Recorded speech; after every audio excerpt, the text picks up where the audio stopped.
Good morning, Rise and Freedom. I'm Austin Peterson. You're watching and listening to the Wake Up America show.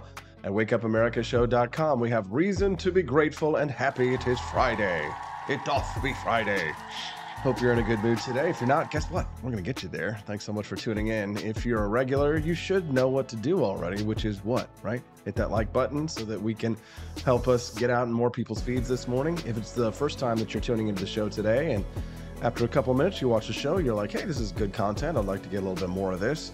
Click that subscribe button on whatever channel you're watching us on so that we can continue to spread the message of economic freedom and personal liberty. Fridays are always a very special day. Why? Well, because the loveliest lady in all the land, the loveliest lass in all the land, is joining us this morning. She's not Irish. She's Jewish. Hello. She's joining us right now. Hi, I Stephanie. think there's some Irish in my family, on my dad's side. A little bit of Irish. Because my grandmother's maiden name was McFarland. So Yes. I think there's Irish. For sorry. Chris Yeah. Morrill says, it's so humid here, our windows are fogged up. Yes, it's true. I Summer. did notice that our windows were fogged too. Yes, summer in Missouri. Feel the magic, yes. But as we drove in this morning to the Capitol, there was a nice fog, a mist around the Very Capitol this ominous. morning. Yes, it was very ominous, but it was beautiful. So it is a pretty morning, getting up so early and getting in here this morning. We're glad to have you here, Stephanie. It's been an exciting week for us as we launched our very first coffee brand this week. Cool. We are. We've written a book this year. We've launched a coffee brand. We've done a lot. We're starting filming a documentary here in a couple Yep, weeks. a couple weeks. Yeah, We're it's- possibly starting a tea business. I mean, like, we've Did you just just got all drop the sorts of news? things. We were supposed to keep that Oh, secret. I don't know. Oh God, Well, Stephanie. people's kind of been suggesting that. I said maybe, like we might be. Well, I now don't we know. have to tell people the news. So once we Oh. get everything set up, I was hoping it would be a surprise, but I don't know. I mean, maybe. We don't have to do that. It's just my idea. it's like my dad the other day when I sent him that private DM, and then he Yes. posts it out there everywhere, and I'm like, I wanted it to be revealed. Well, there you go. So Yeah, we're launching a tea brand as well. maybe. Welcome to the Wake Up America show. We're glad to have you here. It's Freedom Family Friday. Glad to have you here. Caleb Vanderheltz as well. We're having some fun. What have we got on the show for her, Johnny? What are we talking about today? White House. Whose Talk line? about cocaine. Whose line is it anyway? Dude, where's my cocaine? Dude, where's our cocaine? We're Yeah. gonna talk about the Secret Service closing their investigation and found that they did nothing wrong. Well, Inconclusive. inconclusive. They weren't able to find it out, despite all the security of the White House. Now think about this: they're either stupid or they're lying. If you, See, how can they find cocaine in other places so easily and figure out who owns it, but yet at the White House they have no idea? yeah, exactly, they can't seem to find it. There were Yeah. no fingerprints found, even though plastic baggies are very easy to get Maybe the fingerprints off person of. was wearing gloves, leather gloves, Sure, when they were of handling course, it. You know, it's like a of murder course. scene. Could be a lot of things, man. A lot of things it could be. Anyways, we're going to talk about that here in a little bit on the Wake Up America show. We'll get to Ooh, I that in really just have a a minute. conspiracy theory in my head going now. Yes. Yes. Let's see. What's next on the show at 7:20 today? A teacher instructed their 10-year-old student to make sure that this email is deleted This was really disturbing to me. after private communications about students' gender identity in Olympia, Washington. I would take you into my home anytime you need, said the teacher. This has groomer written all over it. No, God, please, Gross. no! Somebody needs to call the cops. Call the cops. IDGAF. Exactly. Get that at apforlibertyshop.com. AP told us already, says Nelson 65. I don't remember that.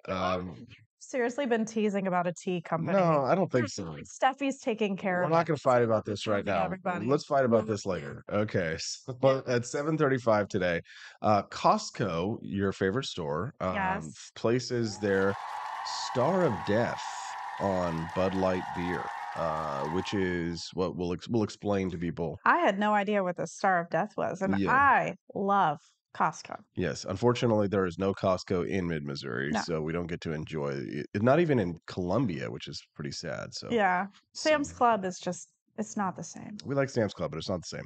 Yeah. Anyways, we're gonna go to Good Morning Cat Perverts. Whoa, cat perverts. You didn't see that clip yesterday?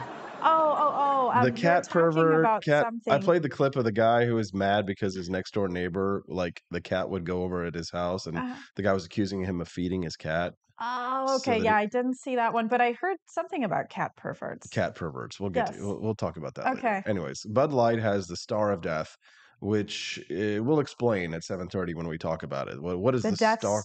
The Star. Death Star. Yes, we'll talk about that at 7:30 this morning, and it should be a lot of fun. At 7:50 this morning, we're going to talk about birth control pills go over the counter. Yay! Ooh. Haven't libertarians been wanting this for a long So time? this was like an official part of my campaign platforms, both in Mhm. 2018 and 2016 when I ran for office, Mhm. was that we would reduce the number of abortions Yeah. by making birth control available over the counter, which is interesting because it kind of it made a lot of people angry for lots of different reasons. Like the uber feminist drug warrior leftist types were mad because they're like, "Yeah, women need to have a doctor, but you sign off on this stuff because it does have some side effects, right? Right. Absolutely. Which we'll talk about in a moment. Mhm. But then it also made like the uber hard right, like super Catholics mad because they don't believe in birth control at all, right? Gotta And spread that you gotta seed. spread that seed. But then it's also like I don't know. It's just there's a lot of factors at play in that one. We'll talk about it. Trying to figure out how I feel. We'll talk Yeah, about we'll it. talk about that at 7:51 today. Should be fun. And then at 8 o'clock today, the attempted demolition of Jonah Hill continues. I think that this is a coordinated attack, meaning that it's not just his ex-girlfriend who is bringing the heat. It's his like former castmates in some of his movies. Remember that movie he did, This Is the End? Like Yes. one of his colleagues in that film, not James Franco, but like one like the little nerdy kid. I can't remember.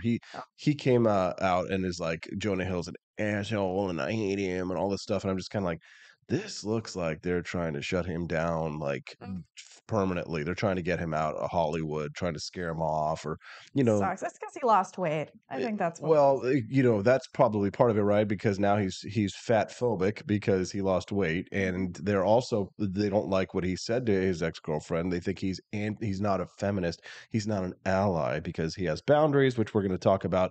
And then one of the things that's interesting because you are a therapist is they're Yes. accusing him of using therapy speak. Therapy speak. Yes, yes. So we'll We talk. we have our own We have language. yes, so we're going to talk about that at 8 o'clock this morning, and then at 8:30 today, I've got a couple of stories. One I didn't get to, and I didn't actually throw it in the rundown there, Stephanie. Hmm. But we're going to talk about 1980s movies that don't need a remake. You know how sometimes they'll make a movie that's a remake, and you're just like, Yes. why was this necessary? Like you don't. Yeah, the original was The way original was better. way better. We don't need that. So we're Yes. going to talk about some movies that we definitely don't want to see a remake of. Mrs. Doubtfire. Mrs. Doubtfire, we definitely don't need to see a remake of. I'm trying to think of some movies. I didn't go see Indiana Jones, and I love Indiana Jones, and it's not a remake per se, but they just crap all over Indy and make him look old and sad. And then they bring in this woke chick who's supposed to like take over for him, and she's all like, "Oh, that's theft. Oh no, that's capitalism and stuff." So I'm just like, not gonna do it. You know what? I saw Oh dear. the last time I saw an Indiana Jones movie and I was disappointed, Kingdom of the Crystal Skull. I was like, you know what? I'm not doing this anymore. I'm not Yeah. gonna go see. I don't have to spend money to be to on people who obviously hate me and despise me and hate the legacy of the wonderful legacy that they've created of these films. So we're going to talk about some 1980s movies And we're that gonna see some movies that ourselves. yes, we've got two movies to see this weekend. I'm excited about. Movie binge Yeah, this like go weekend. see a science fiction double feature. It would be nice to see Oppenheimer and Sound of Freedom. So we want to at least see one this weekend, but we don't know which one yet. So Or it's gonna maybe be good. both. Which one should we see? I don't know which one. Wait, let's have them vote. Send us a text. Which one do you think we should see? Send us a text 573-319-1586. Let us know which movie should we go see? Sound of Freedom or Oppenheimer? It's going to be a tough one. Love to hear from you on that. Anna Marie says any John Hughes movie. Yeah, like we're going to get to the 80s movies and stuff. We don't need to jump into it now, but like they should not remake The Breakfast Club. That would be terrible. Oh yeah. Yes, Oh my gosh, that would be exactly. so woke. Yeah, exactly. Burnt Toast Space Girlfriend. She knows what's up. She says all these remakes are just pushing an agenda. Agreed, agreed, Mm. agreed. I think they're trying to bring nostalgia, but it's just not working. For sure. Oh, Will Run Riot, and you are going to fight Stephanie. He says Costco is kind of overrated, in my opinion. We got one a couple years ago We were honestly considering renewing our Sam's membership What? instead. The look on your face right now What? Sorry. looks very sad. Maybe it's just your location. Yeah. I don't know. This sounds very crazy. Yeah, for sure. I don't know. Quest Fanning dropped us a super Right? chat. Yes, he says, In the morning? "Did you like the Red Dawn remake?" I did. I'm not gonna lie to you. I actually didn't see the Red Dawn remake. I Oh mean, yeah, I don't even think I but saw I the was kind of original. well, you did, but you fell asleep in Oh, the like, first 15 minutes. just always sleeping, y'all. I think I have a problem. There's so many classic movies I've tried to show to Stephanie, and she falls asleep. It's Clearly, that cocaine was not mine in the not. White House because I fall asleep. Look, do you want to talk about cocaine in the White House? I want to talk about cocaine in the White Let's House. talk about the cocaine in the White House. All right. Well, whose line is it anyway? White House cocaine investigation concluded just 11 days with no suspect ID. The Secret Service ended its investigation without identifying a suspect. The protective agency said that its probe was closed due to a lack of physical evidence. Amazing. After FBI forensic testing on the bag, the cocaine was found, failed to turn up fingerprints or sufficient DNA. Sure it isn't. Rep. Tim Burchett of Tennessee stormed out of a briefing offered to lawmakers, calling the conclusion bogus and the investigation a complete Mm. failure. Mm-hmm. He says they know who goes in the White House. They have facial identification. They have, y'all know you can't go in there without giving your social security number anyway. And to say it's just some weekend visitor, that's bogus. Nobody's buying that at all. You know darn right. You're darn right, it's true. You're not darn You right, come it's to true. my White House You and come- you use cocaine. And then you kick my dog. So cocaine in the White House. They're lying or they're stupid. Why not both? Actually, could be both. Yeah, Right? I think both. I definitely screenshotted some really interesting facts here in that article. Let's hear So it. apparently there's like 500 total people Mhm. that could have been involved in this cocaine scandal. Mhm. But they don't want to drug test the 500 people because that would be inappropriate. Do you think it would be inappropriate to drug test them? Now, they can drug test staffers at the Yes. White House, but not visitors that are not staffers. I mean, it's hard to say, right? So drug testing, like making people do a P test to visit the White House, don't know about that one. Yeah, Okay, so drop that's it, right? yeah, I don't know that Yeah. that's honestly like everybody who's a visitor to the White House, because it's like we're talking about like diplomats and all that kind of stuff. But what we're really talking about are people who have access to storage lockers, right? Yeah, so that's the other part that I screenshotted Mhm. here.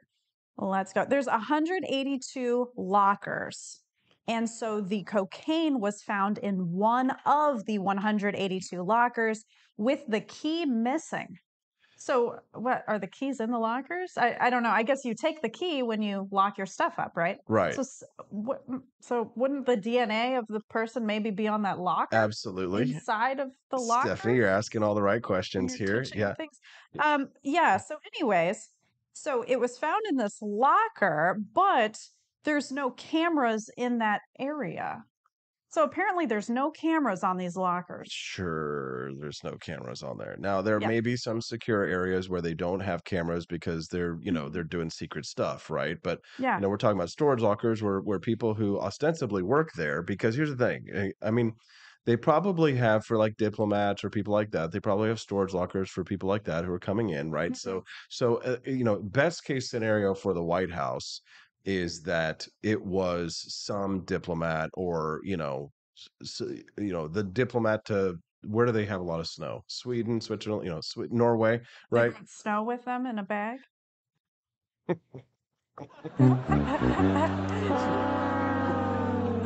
Yes, they did bring snow with them in a bag, Stephanie. That's another word for cocaine.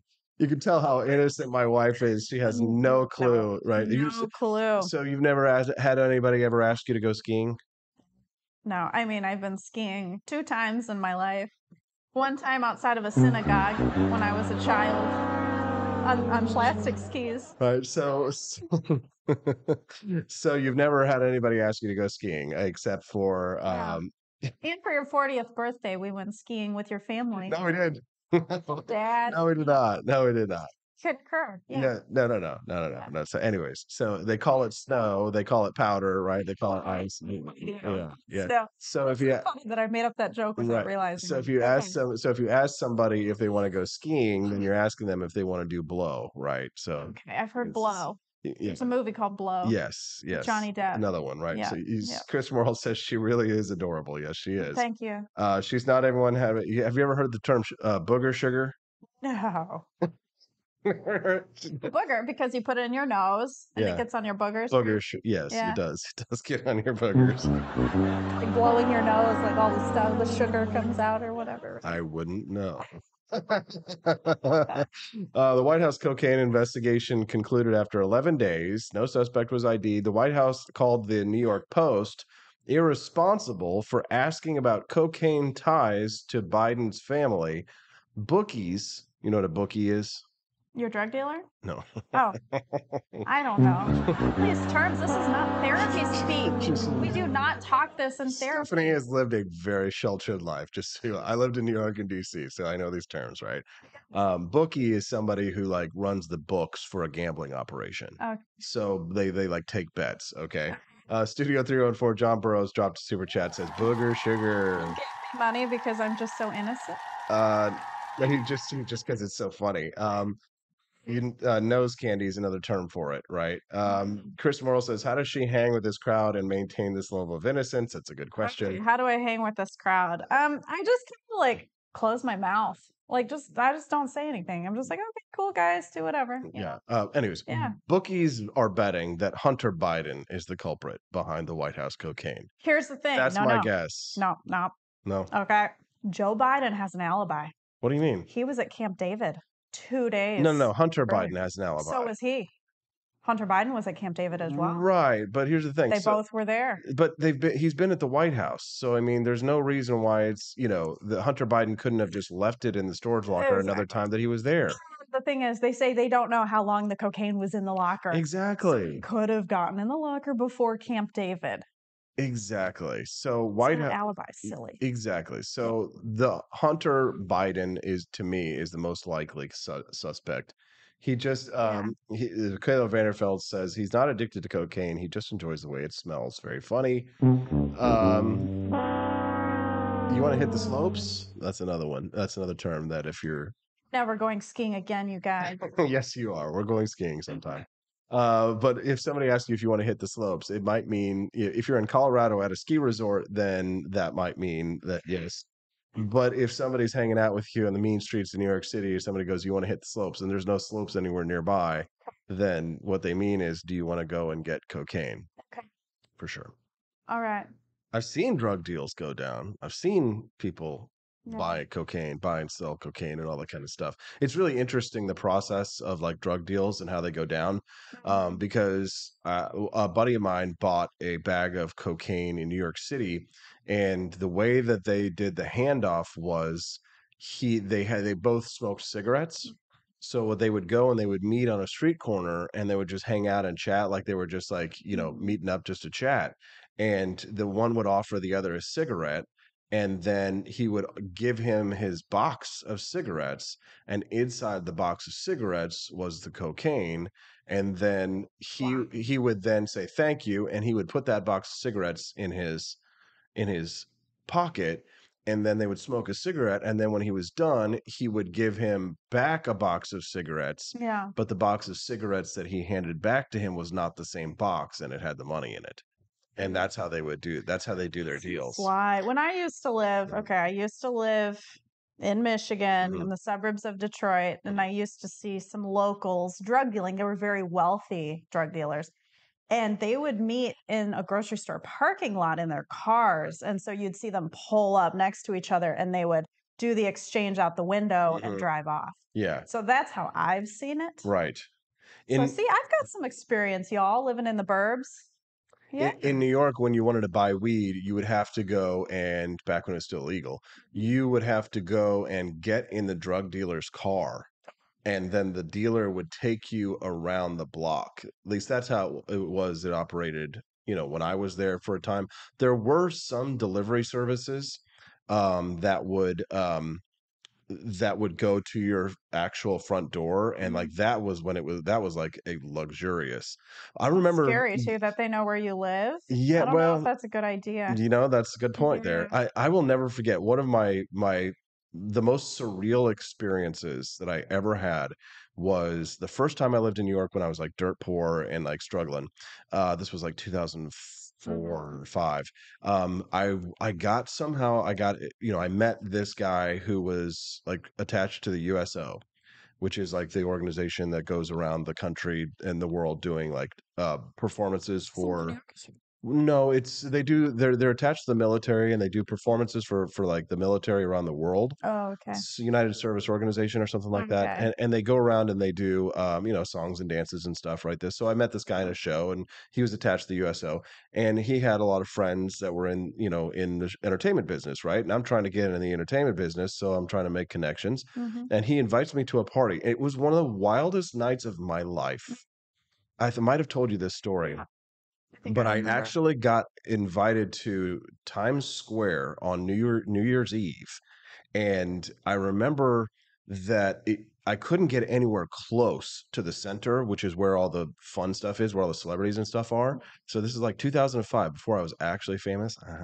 Um, and I remember I couldn't get close, and then I hear the NYPD, these giant cops, right on the barricades, and there's millions of people around.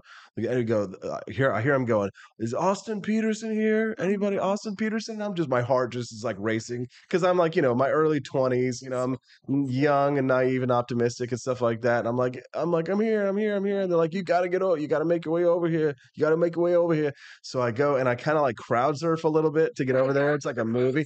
I had to climb over people to get to the police barricades, and then the police I'm 245 pounds now, but I was like 180 then. Yeah. So like this big cop, just burly cop, just reaches over the barricades and grabs me and lifts me over the barricades and puts me in the middle of Times Square. And then they took me on a tour of the middle of Times Square, and everybody's like standing on the other side of the barricades, and they're looking at me like, who is this guy, right? They're like, who is this cool guy? He must be famous or something, and I'm young and still attractive at that point. So I'm just kind of like doing like my little walk down the catwalk, you know what I mean? And there's like, So special. yeah, and it's like in 2005, I don't know who was famous then. Katy Perry or somebody was doing the Times Square New Year's event.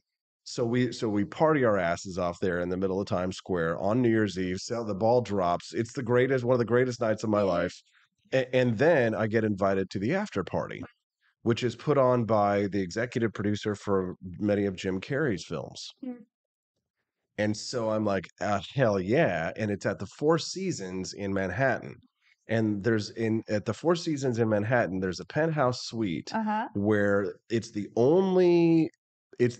the only room in the Four Seasons that has a balcony that goes out. So it's the very, very top one. It's where Oprah stays whenever she's in New York. Wow. So I remember I got to go up to the party, and it's the most beautiful apartment you have ever seen. It's most expensive and everywhere, filled with the most beautiful people you have ever seen, right? Like girls in like, skimpy little skin tight dresses, guys in like Armani suits and all this stuff. Me, 23 years old, like, I wearing jeans and a t-shirt. You know what I mean? I looked nice, like, but I wasn't like, I couldn't afford that kind of stuff. Yeah, exactly. I couldn't afford that kind of stuff. So, anyways, so these two like kind of like scandalously dressed girls invite me to the bedroom Bedroom. and and go. Can you believe I tell this story to my wife? Yeah. Yeah. And they have a silver suitcase Oh. on the bed, and they go, Austin, what do you do? And I go, oh, well, I'm an actor and I'm a writer and I've written some plays and I've been in a couple of shows here in New York and blah blah blah. And they're like tittering, and then they say that, and I'm just and they go, no, Austin, what drugs do you do? And I go, and at that point in my life, I was still pretty like innocent and stuff like that. And like I had smoked weed, yes, but I had not done anything else. And so I'll just have a glass of wine because I didn't want to get messed up at Right. this part. Do I mean, what if something, they put drugs in your wine? dude. Well, I wasn't worried about that because I could see him pouring and all that kind of Okay, stuff. good. But like, But like, oh God, you're gonna get drugged by two beautiful women. You never know. Then you wake up in a bathtub and it's like your kidneys are gone and you're full of Right. ice or whatever. Right. But Oh. anyways, so they opened up this suitcase, and I've still never seen anything like it to this day. They opened up this suitcase, and there is every single drug that is known to man in all these little compartments, very nicely laid out in this suitcase. And I just looked at that. I was like, because I had never seen. I grew up in Missouri, like for God's Right. sakes, like you don't see this kind of stuff. I mean, you probably saw meth here in Missouri, right? No, I'm kidding. I mean, I really was very But clean shell. meth is popular here. Basically, me at 22 is you now, Yeah. right? Yeah. So like, I didn't know any of that stuff, Yeah. anything of this stuff. So there's like little bags of shrooms. There's a big thing of coke, and needles, right? Heroin, right? So weed, like literally pills, literally everything that you could have wanted was in this suitcase. And it was the first time I'd ever seen most of that stuff, right? I'd seen weed in college, right? But I just remember, and then these girls, they go and they do their rails and they're laying out their coke and they're doing, yeah, they were doing them, yeah, and all that kind of stuff. And I mean, trust me, I was tempted, right? But like, I've always been more ambitious than I was horny.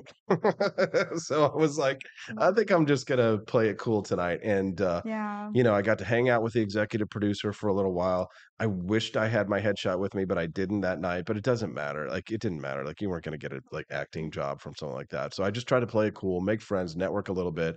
Sat out on the balcony, looked out over Manhattan, New York City, from the top, the penthouse of the Four Seasons, and enjoy it. And that's to this day, that's the only time I've been into that. I've been to the Four Seasons Manhattan, but not at the penthouse or anything like that. So it was pretty wild. I mean, celebrities, they really do party hard. Oh yeah. Oh, that's the thing. Is it like the rules? It's like with Hunter Biden, right? So like the rules for the elite in this society, like they don't apply. No, So most people, they can get away with if you're rich enough and wealthy enough and powerful enough, you can get away with anything. It's kind absolutely. of like Epstein, right? Like the reason why Epstein was murdered, in my opinion, is because he had dirt on the Clintons and all that kind of stuff. But like Yeah. when it comes to drugs, the war on drugs is only to keep the poor people from using drugs, right? And in my opinion, it's because they want to keep poor people productive and going to their jobs and pushing out boxes at the factory and the plants. Right. But for the rest of us, for executive producers, for the elites, for people who have jobs that, that if the people who are the bosses, they can use all the illegal drugs that they want. Yeah. I noticed that is that all of these creative minds that we respect so much, Mhm. a lot of times they have history of drug use. Like George Carlin, I was reading about how he used a lot of drugs. Mhm. And that's really what made him such a creative mind. Mhm. Because it's like you really can't think that well when you're sober. Yeah. How do You you can't create these masterpieces when you're sober I'll tell very you easily. I'll tell you, it's a lot harder to be as creative when you are sober. Yeah. For some Yeah. people, right? But like it's tough to Joni Rankin is she's in the industry, so she knows. She's in the drug industry. No, not drugs. I'm sorry. Acting, modeling. She's an actor? Yeah, she's an actress. Yeah, she's I yeah. didn't know that. She says no headshots are welcome to those kind of parties. Yeah, no, you're right, Really? Joni. Yeah, it would not have been welcome. Remember? It's like, aren't these people just so out of their mind in that moment No, that they won't even remember you? some aren't, Yeah. right? It's hard to say. So like there are, yeah, some people can hold it better than others, Yeah. right? So it's tough to say. But the executive producer that night, he seemed kind of angry, so Oh, dear. I was just trying to be He cool, seemed angry. It's like he was at a party on New Year's Eve. What more At the does he Four want? Seasons, But yet these people are so they're miserable, even though they unhappy. have everything. Exactly. No, you're right. Yeah. You're right. These people are miserable because, at some point, like, and when you have everything, Yeah. it's almost like you have nothing. Yeah. It's because you can't. It's hard to have normal relationships with people. Mm. It really is when you start getting that kind of famous. Right. It's a lonely world. Hmm. On some level, Hikaru K says it comes off as we trust them to use drugs because it didn't stop them from making money. Yeah, probably a good point. Right, like they're still productive even though they have this lifestyle. Yes. Like, look at Winston Churchill. Hmm. He was quite an alcoholic. Yes. I mean, he drank all throughout the day, And he but defeated look at all of the Nazis. change he made. Yeah, no, for sure. For Yeah. sure. You know, I don't know that substances necessarily inhibit people from doing great things. Right. They say that it does, right? And it certainly does for some people. And Yeah. some people become alcoholics and some people become drug addicts. Right. And a certain amount of the population does that. Like But even what was it? Mozart? That movie that we saw. Amadeus, Amadeus. Yeah, he was a big drug user. was he? I can't remember I remember he was anything like about that. super sick in bed and stuff. I don't know about that, Chief. Not sure. Okay. Not sure I about have to that. look that up Could be again. wrong. I mean, Okay. Mozart, we're talking about 1700s here, so I'm Yeah. not sure what He drugs they had probably used some of available. their ancient Some drugs. tinctures, probably. Well, I mean, like alcohol, right? Probably, Yeah, for sure. Founding fathers used alcohol. Hmm. Even writing the Constitution. Yes. Yeah. Chris Morrill says, I think a lot of creative types use drugs because they see the gap between what the world is versus what it should be, and it helps compensate. Probably because we've looked this up before, but there is some statistics that show that the more intelligent people use drugs more often. Yeah. Yeah. One, they're smart enough to get access to them. And then two, they probably are like what Chris Morrill has said here. They see the world as some utopia, and they can visualize utopia and they want to visit, right? So they do mushrooms or acid or something like that. Absolutely. Somebody offered for me to do acid one time when I was in Las Vegas, but I chickened out, honestly, just because I've never wanted to do something that would like bend reality, if you will. Hallucinogens? Yeah. That's why like I don't mind, or I kind of like Delta 8 and like THC products because they don't alter reality. They just enhance it. Right. So with Delta 8 or with THC products, cannabis products, they just take something that exists and add a sort of adds a sort of a layer of happiness to it. So like music or art or movies or sex or those things that are already pleasurable. Right. Cannabis, these products that like I'm pointing at right here, John Burke's products from Shell Shock CBD. I guess this is a good time for us to plug them. Yeah. Since we're talking about drugs. Yeah, I mean, and especially sex, and I don't want to get into too many of the nitty-gritty details. Obviously, it's a family show, Right. but like there is a level of ecstasy that can be reached with these items, with specifically the Delta 8, that you cannot reach Right. When you're totally sober. when you're totally sober. Not to say that it's not bad, obviously it's great, but it's kind of the same thing when it comes to music, for example. So when you have like I remember the first time that I was experiencing this and was playing my guitar, and I was like, wow, this is really more of a surreal. I was able to sort of understand and appreciate the intricate beauties of the notes more. And then when I listened to a symphony, I think one time I went to a symphony after I had tried these products, and when I went to the symphony, I was able to sort of isolate each instrument Yeah. much better and able to kind of focus on rather, because usually when you hear like a symphony or when you hear any like bit of music, you hear there's the guitar, there's the bass, the drums, everything blends together and you kind of stuff like that, and it makes the whole song.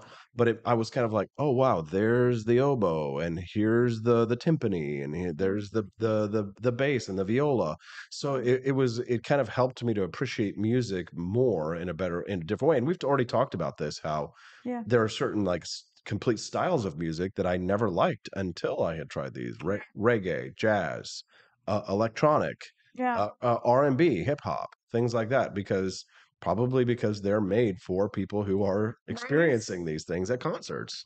You know what I mean? I mean, you like EDM and tech, you like going to like dance music. Oh, I do. I mean, Yeah. I dance my booty off. I wonder if I would get like a contact high. That could possibly be what happened, because like people were smoking marijuana all over the place, but I wasn't. Yes. Yeah, I was like dancing like crazy and stuff. People probably thought I was on drugs. Yeah, for sure. Studio 314 says mushrooms are nice. Can't really do them anymore though. Corey C says, I'd just rather buy guns over drugs. Guns last longer. Why not both?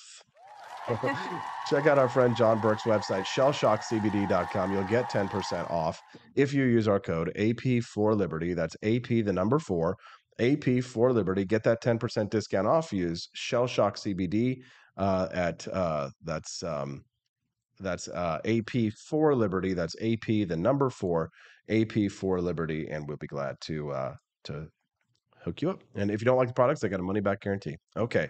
All right, Stephanie, your favorite store. It's time for us to talk about it. Costco It's making my heart flutter. places the Star of Death on Bud Light cases, suggesting that it won't restock the beer. Yeah, speculation that Costco is preparing to empty its shelves of Bud Light stirred after what some shoppers call a Star of Death appeared on cases. Social media users shopping at Costco posted images showing an asterisk. Mhm. Customers are branded a Star of Death or Death Star. Interesting. So the asterisk is thought to be an ominous sign that Costco either doesn't intend on restocking the shelf in question. So let's see. Is it just me or am I the only one who noticed that Costco has played their infamous Star of Death? One user wrote. Costco puts a star by any item, it means it's about to be discontinued. See, I never knew this. And I used to have some dried mushrooms that I used to love to buy. What were they? Dehydrated mushrooms. They were so yummy. Yes. And I couldn't find them again after a while. And I wonder if they had the Star of Death. I don't know. It's a good point. So now I know. Next time we go to Costco, I'm going to be looking for this. So it's been a big story, obviously. Bud Light has dropped out of the top 10 beers in the United States because of this boycott, because of their relationship to this transgender influencer, Dylan Mulvaney, who Dylan Mulvaney has like moved, like he's run out of the country. He's like, Really? He's flown the coop. Listen to this. Yeah. So Dylan Mulvaney left the U.S. to, quote, feel safe amid the Bud Light backlash. So did you just say misgender Dylan Mulvaney? Were you calling him a he? Well, I can misgender all I want because I'm a bigoted right wing white supremacist homophobic misogynist national socialist. That Nazi are she her? Who cares? But I mean, Okay. you are supposed to be sweet and kind and friendly, Right. so don't misgender her. Yeah. You. I just haven't been told by Dylan what the pronouns are. Yeah, I don't know, Okay. and I have no clue. I'm just kidding anyway. But here we go. Yahoo Entertainment. Transgender influencer Dylan Mulvaney has revealed she is currently in Peru. Okay. Call her she. Because you call her she. Yeah. Because he no longer feels safe. But here's the reason why this is funny is because the latest news today is that CNN is apologizing to Dylan Mulvaney for misgendering him. CNN apologized Wednesday morning for misgendering transgender influencer Dylan Mulvaney. Yeah, they said apparently they called her a he. The thing that throws me off is the fact that her name is Dylan. So Dylan is not a typical girl name to me. So that's why I'm like, oh. It can be. Yeah. Right? You could be a Dylan and be a girl, but you know, when somebody says their name's Dylan, I think that's a boy, right? So anyways, but CNN apologized after creating this controversy because they misgendered Dylan. So they did this whole segment where they were talking about Mulvaney's role in the right-wing boycott against Bud Light. And you know, they've lost their spot not only as the nation's best-selling beer, but they're done with the top 10. I mean, it's like So we have not seen a boycott like this in I don't know what decades, right? CNN issued an on-air apology saying yesterday in a segment about transgender influencer Dylan Mulvaney, she was mistakenly referred to by the wrong pronouns. CNN aims to honor individuals' way of identifying themselves, and we apologize, for the error. Boy. Heartland Oki says he went to the Lady Boy capital of South America. Good riddance to him. What's Peru? Is Peru really accepting? I mean, yeah, I'm really not sure. Some of these South American countries are like Brazil and places like that where they're a little bit more liberal. So, but I mean, it's not to say, you know, Dylan would probably be fine if he went to Hyde-Ashbury in San Francisco, right? I feel like California. He could easily, he could go to California or New York. Lived before. I have no idea. You know, I don't track. Right. You know, Dylan's movements that much, but you know, it has become an interesting story, and it has been this thing where, you know, cancel culture has kind of caused this this balkanization in regards to, food products and things like that. I read yesterday that this conservative influencer, which since he's a conservative, of course they're going to give him tons of free press for this, but he released a beer that was specifically a right-wing beer. Oh my goodness, an anti-woke beer. An anti-woke beer. It's called Ultra Right Beer. Yes. Conservative dads. Now's the time to make beverages, apparently. Apparently, yes. Yes. Conservative dad says he's brewing woke-free beer called, quote, Ultra Right in Illinois. Yes, he's launching his own beer called Ultra Right. Ultra Right Light. The company's website calls it 100% woke-free American beer. So, yes, there it is. Oh. Yes. I bet that'll sell. Well, here's the thing. So our coffee brand, that the way that I marketed it was as a woke-free coffee brand, right? Because it was a hold on, let's see if I can pull it up real quick for our audience here. One second. I'm gonna, because there's a commercial that they did for the conservative dad. Oh, there we go. Yeah, he did a commercial. Hold on 1 second. Let's see if we can watch it. Hold on. I'm gonna switch to that scene.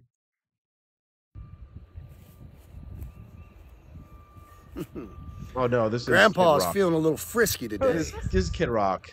Let me say something to all you and be No, this is when he blew up the Bud Light. Concise as possible. Oh.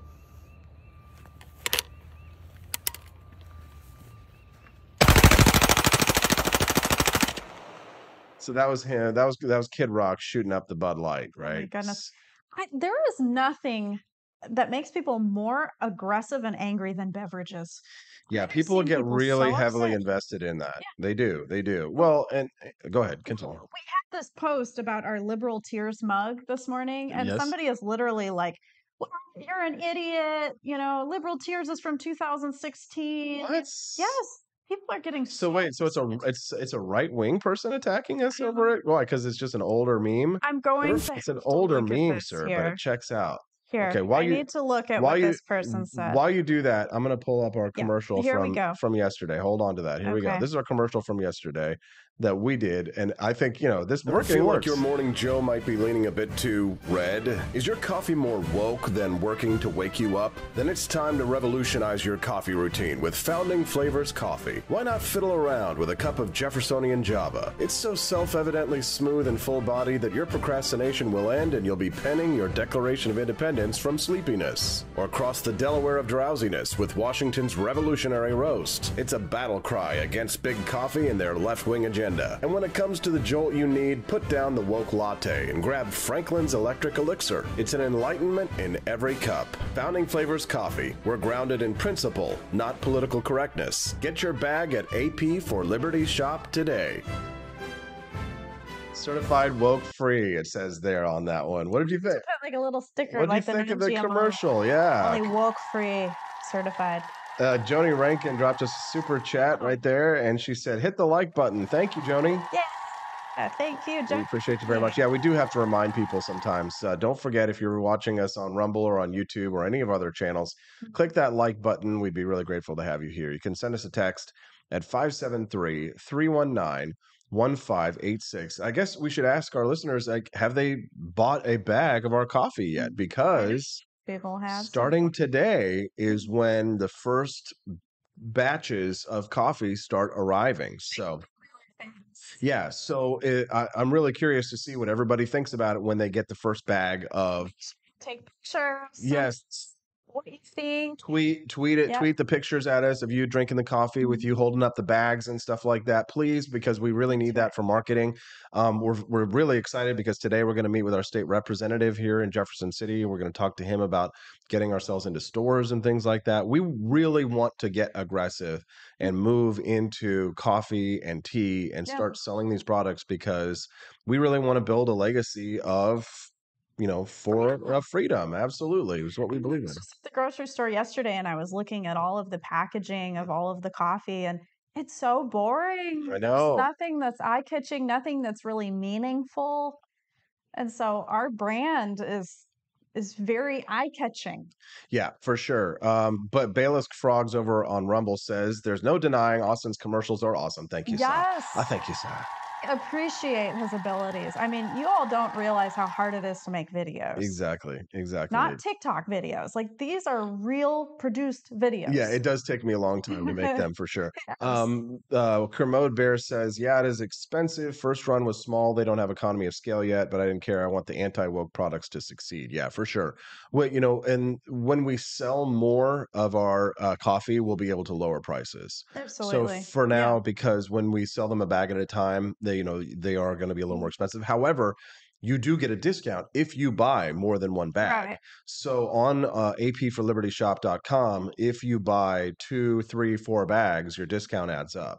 So I know if some people wanted to try more than one bag, if you do, go to the bundles page and buy the bundles version of the coffee, so you can get like, I don't know, it's like 5%, 10% off, then 12% off, there, like that. So Kermode Bear says that, they're talking about the Ultra Right beer. He says Ultra Right is seeking distribution to brick and mortars now, so the cost will drop a lot. Yeah, for sure. Oh, hey, Studio 314 just drops us a super chat too. He says, today's super chat day, I guess. Cute. Got my Twitter jail shirt yesterday. Need to do a dad bod photo shoot for y'all so you can post it. Hell yes. Dad. Yes, do. John, when you go to the product page for the shirt and post the photo with a 5-star review there with that picture. And that way we've got a, building up our reviews, because we have to. One of the things that's really hard when you have a new business is to build up your credibility with people who don't know you. Right. So like, you guys all know us and you know that we're legit. So it's easy for us to sell to you. But when you like take pictures of our products and post like good reviews on our website, then people who don't know us, when they come to the website, because we're doing a lot of advertising right now, then they see, oh, this is a real person with a real review and it's verified, right? So that helps us a lot. Yeah. Studio 314, thank you so much for shouting us out so much and for advertising for us on Twitter, especially. You've really been helpful. Yeah. Quantum Kitty has a great question. He says that we run a lodge. If you do sample sizes, we can put in the kitchens with a QR code for purchase. We'd be happy to put them out. Not major traffic, but yeah, we might be able to do something like that. Yeah, we can get little samples, I think. Right, but I don't know if we can get the branding on it with that little sample size. Well, we'll definitely check into it. I guess send us your information. Yeah, drop us a message. Let us know, Quantum, because we'll wanna try and do something like that. Yeah, we're fun. Yeah, I know. Business is fun, isn't it? Exciting. I know. You got to understand, guys, that like, this is for me, like, I guess I'll open up my heart here, but like, I want to be successful for Steffi, right? Like, I want to have a successful business. Yeah. Not only because I want to be, feel proud, like, to be a good husband and a provider, but because, Steffi and we're trying to have a child right now. So I'm trying to build a legacy for them. And, you can't do it if you're a broke bitch. Just podcasting ain't going to do it. You've got all these little super chats and stuff are definitely helping, but we want to build up a freedom-based business and support the ideals and principles that we believe in. I'm spending a lot of money at the end of this month to produce that documentary. So that like, I'm all about, I mean, we talk about the ideas of freedom on the show every day. We have Judge Knapp on and all this kind of stuff. So when you're buying coffee from Austin and Stephanie, you are supporting the ideals that you believe in, right? It's, we're not, a lot of people are grifters in this business, right? But or they have ulterior motives. They have ulterior motives, right? They don't believe what they say. But, I've been around for 15 years and people know, that if you're not afraid to piss people off like I am and potentially lose customers in a sense, right? Then that somebody's legit, right? Thank you, Quantum. We appreciate you very much. All right. So Sound of Freedom, ? Somebody's asking that. Yeah, we want to see that movie. Yeah. So we've got to decide whether or not we're going to go to that or we're going to go to Oppenheimer. I feel like Sound of Freedom is going to be like a Lifetime movie where it'll be really emotional and dramatic. I was actually surprised you'd be interested. What, in seeing Sound of Freedom? Yeah. It's controversial. It's kind of like everybody's talking about it this weekend. It beat Indiana Jones. It's kind of like it's a big deal for a movie like that to, they were squashing it for like 3 years. Disney held it and didn't release it. Yes. Oh, it's a Disney movie? It was. So they had to like buy the rights from Disney to be able to play it because Disney wasn't going to show it. So yeah. Human trafficking is a very big issue. As a social worker, I'm required to take continuing education about human trafficking. Yeah. Looks like Studio 314 is leaving. See you later, bud. Thanks so much, John. Here. Nice to have you here. But then it's oh so tempting because I really want to see Oppenheimer. You know, that one looks really good too. And then the Barbie movie's coming out like next week or the week after. Isn't it? They were going to come out on the same day, but now it's like I guess they dropped. They had to like push back the Barbie date or something like that. So we'll have to see which one we'll see. So we'll see all of them. We will see all of them for sure. I love movies. Yeah, for sure. Steffi, my voice is getting a little tired. I need a quick. Yes, I just need a. It's the end of the week, so I've been talking, all day, every day.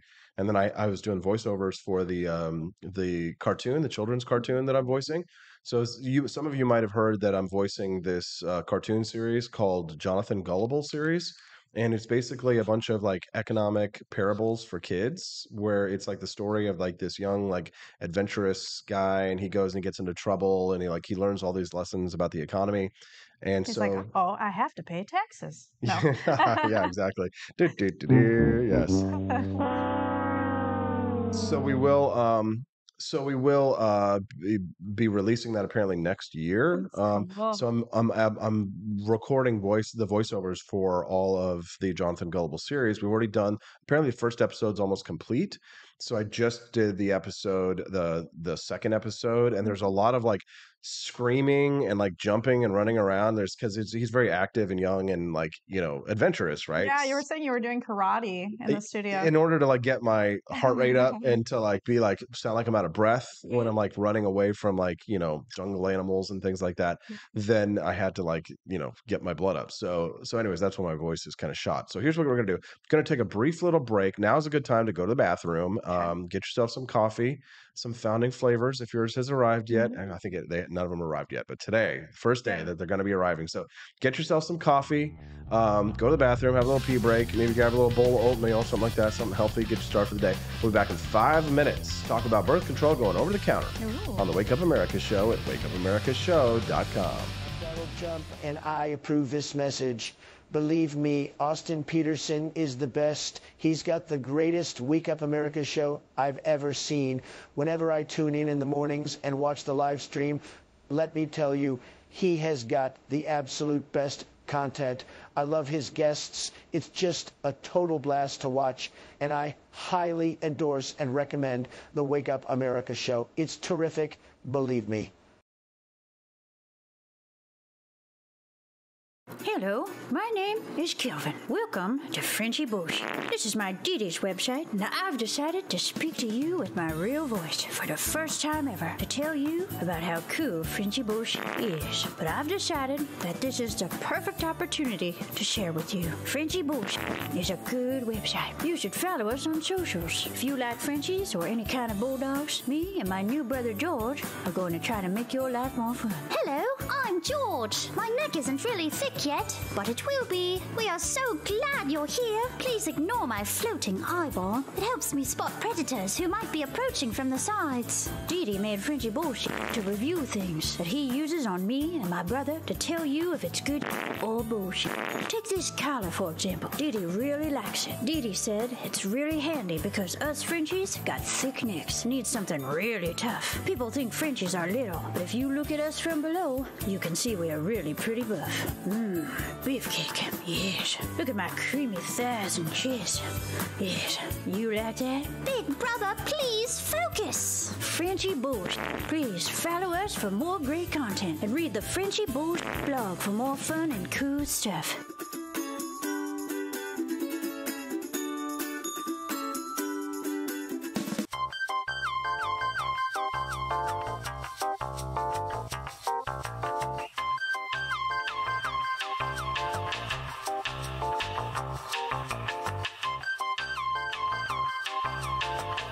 I'm a public defender. I am a public defender. I'm proud to be a public defender. 80% of Americans accused of a crime will get appointed a public defender. Everybody from a speeding ticket to capital murder. For every dollar we spend on public defenders, we spend $3 on prosecutors. Public defenders have to do pretty much everything on their own. Social workers, counselors. Investigating is another piece of it. The average public defender holds 300 cases annually. You never feel like there's enough time. Public defenders have health issues all the time. A lot of people give up and say, I can't do this work anymore. Gideon's Promise trains, mentors, and supports public defenders.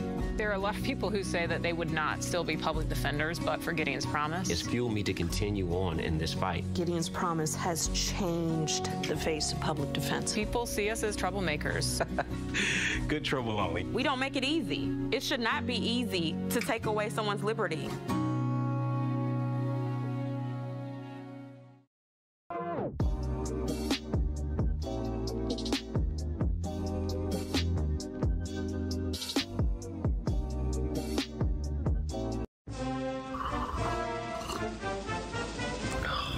Tired of spending your hard-earned money on woke corporations that don't share your pro-freedom values? Fed up with sipping liberal lattes and progressive cappuccinos? Introducing Founding Flavors from AP for Liberty Shop. Get your day started with Washington's Revolutionary Roast. As robust and principled as the man himself, this blend is the shot of energy heard round the world. Or maybe you want to taste the fervor of freedom with Adams's Patriotic Perk. It's as dynamic and balanced as the U.S. Constitution, sure to awaken your spirit of liberty. For the aficionados, we've got the Jeffersonian Java, a complex mix of flavors that speaks volumes about your refined tastes. And don't forget Betsy's Liberty Lullaby, our decaf option, crafted with the same care and dedication Betsy Ross put into our Star-Spangled Banner. This blend lets you enjoy the taste of freedom anytime without losing sleep. No woke beans here, folks. Just pure, patriotic, pro-freedom flavors brewed with love for liberty. So why compromise your principles for a cup of coffee?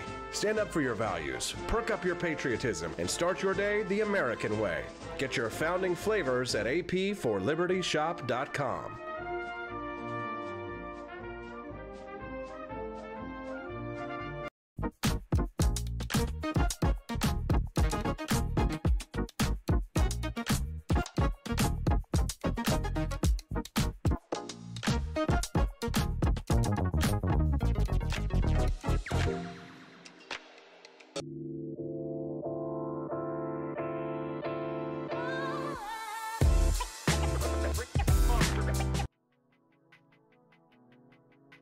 Good morning, Rise and Freedom. I'm Austin Peterson. You're watching and listening to the Wake Up America show at wakeupAmericaShow.com. That was a nice little break, but welcome back.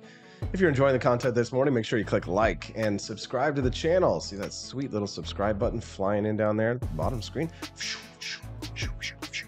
Electricity. Hit that like button and subscribe to the channel so that we can help spread the message of economic freedom and personal liberty, which is what we're all about. Stephanie, Liberty Water. We got some exciting. We do. We got some exciting news. We just sold a bag of coffee. We did. Yes, we did. Stephanie, by the way, is here. By the way, hi. Applause. Yes.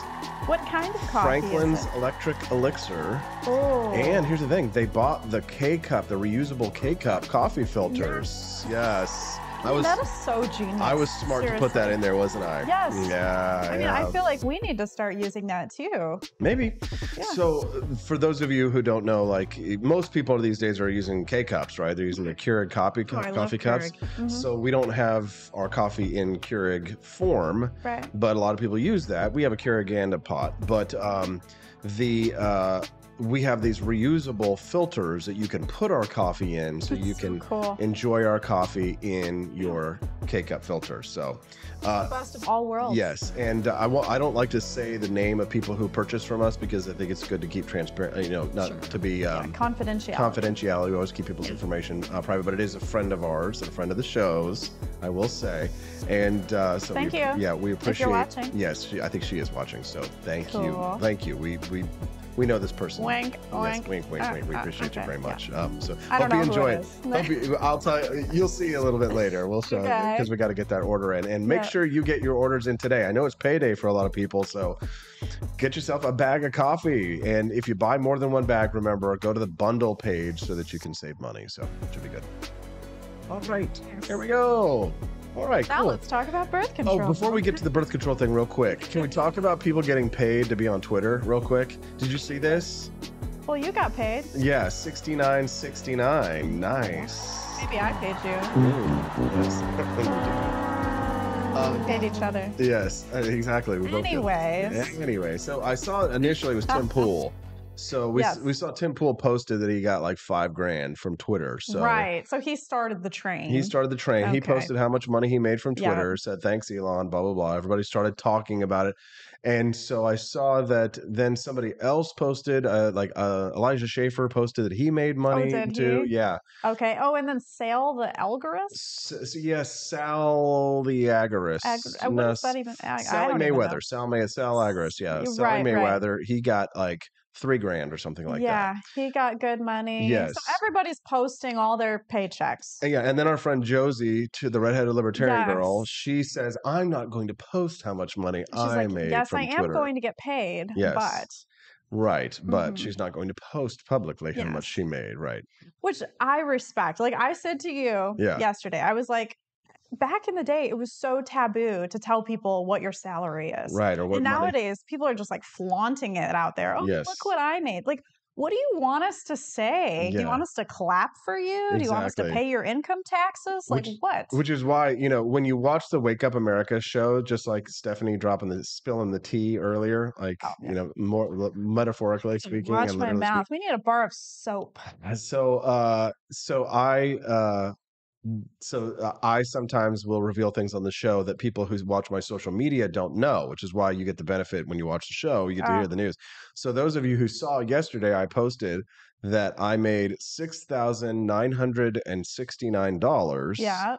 Publicly, $69.69. Okay. What's wrong with that? Well, it's a joke. I didn't make any money off of Twitter. You lied. You lied to people? I lied. Yes, I lied. Just because I was kind of making fun of them. It's kind of like, why are you posting what you're making publicly to people and all that kind of stuff? Like, I wouldn't do that. So I did do it. But here's the thing. Everybody thought I was being serious. I know. Everybody thought it was real. Yeah. Because I actually took the time. I literally I went out and I found out what is the font that Twitter uses. And I downloaded the font, installed it into my Photoshop. This is the level of fakery that people will go through. And then I removed Sal Mayweather's name, put mine in, removed the background from it so that it would be so that you couldn't tell. Cut out the amount of money that was in there and then put in 6969.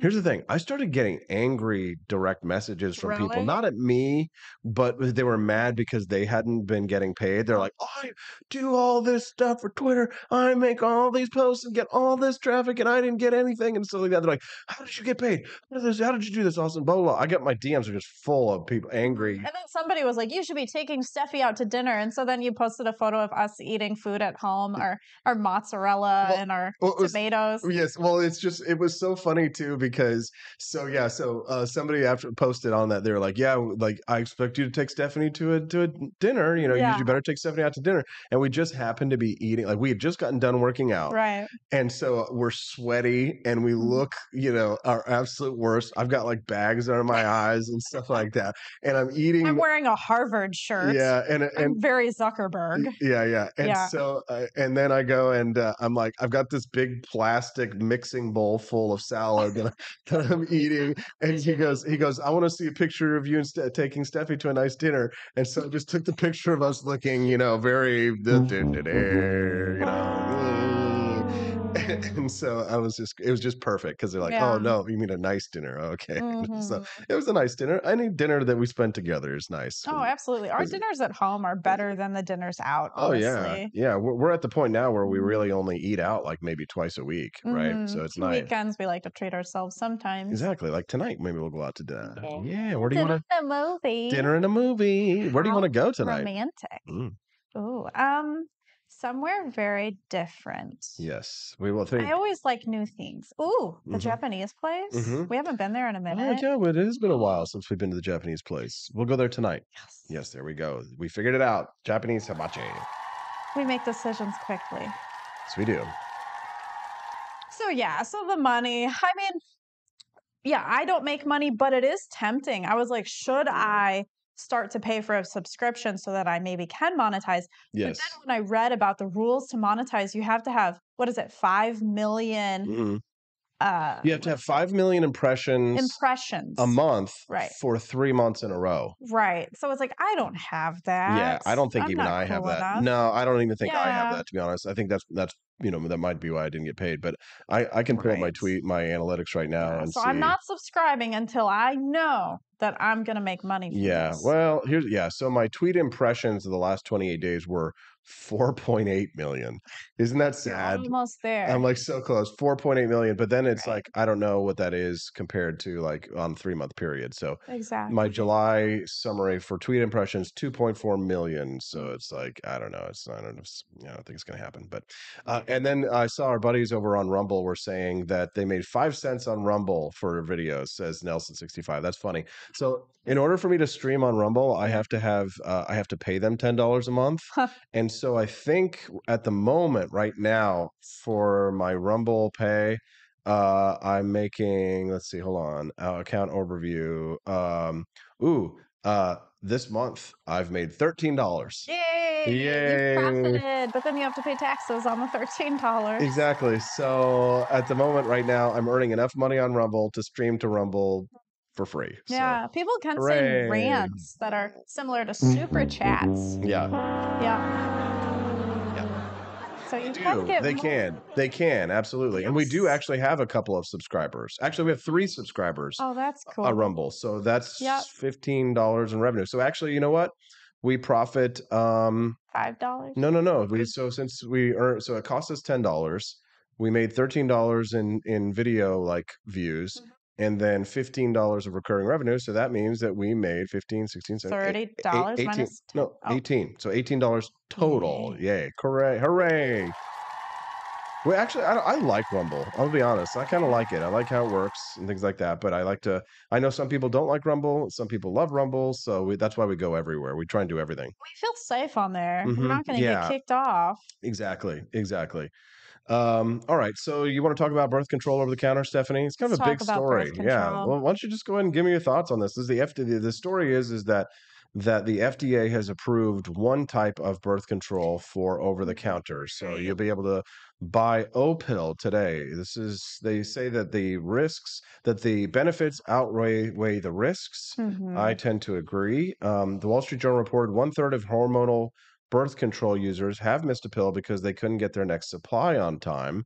The same study found that for reasons why women don't use birth control, couldn't get an appointment wasn't a statistically relevant data point. So they're like, that is a problem, but not really a problem statistically. Yes. Yeah. So at first, when you said that birth control was approved by the FDA, I thought all birth control is going to be over the counter now. Yep. So no, it's just a progestin, I believe it's called, only pill, which is called O-pill.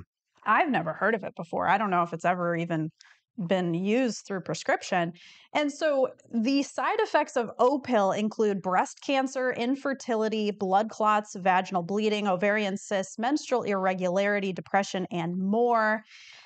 I mean, what over-the-counter drug does not have side effects? I was just looking up. I mean, acetaminophen has side effects. You can hurt your liver, you can hurt your kidneys, you can get cancer from things. We just got a huge super chat. Really? Yeah, we've got to say thank you to LDub78. LDub78? I don't know that person. He's new. He says more profit for my fellow libertarian. He dropped $40 in the kitty today. Jeez, Stephanie. Thank you. I guess we are going out to the Japanese place tonight. Thank you, L-Dub. We appreciate you very much. And we're going to use part of that for the documentary for sure. We appreciate that. Tell us about yourself. Yeah, L-Dub, introduce yourself, dude. We want to know who you are, man. Obviously, we need to be friends with you. Thank you. You can't buy our friendship, but you can rent it. Just kidding. All right, so let's continue our Anyways, yeah, go ahead. Over-the-counter medicine doesn't have side effects. Is my question. Exactly. Taking birth control for a lot of my life, a lot of my adult life, and I never really experienced any side effects yet. I mean, who knows what the long-term side effects could be? Like, it could be infertility, it could be cancer, I could develop breast cancer down the line. Yes. I don't know. But whenever doctors prescribe birth control from their office, it's very willy-nilly. We owe a debt of gratitude to Will Run Wyatt Wright as well, who dropped a big old fat rumble. I don't know what they call it. Yeah. Is that what they call them? They call them rants. Rumble rants? Yes. Nice. Okay. Well, there you go. So cool. He dropped $10 in the jar. Thank you. Oh my goodness. That's you awesome. Are just so giving today. Thank you, guys. The generosity is certainly appreciated. Thank you very much. And if you can and you're interested, please do get yourself a bag of coffee too, because that would be awesome. Hot Water 84 did the same thing. They're just showering us with cash. We need to get our thongs out so that we can dance, and they can put it in our thong. Hot Water 84, who I don't know if male or female, but I suspect gender you. We need to shoot some guns sometimes. AP, add this to the baby fund. Yes. Oh, very cute. Thank you very much. So anyways, wow, it's hard to stay on task when I'm so happy. I know it is. But continue your discussion of birth control. In the office with your doctor, they're basically just like, "Oh, you want birth control? Here, chip."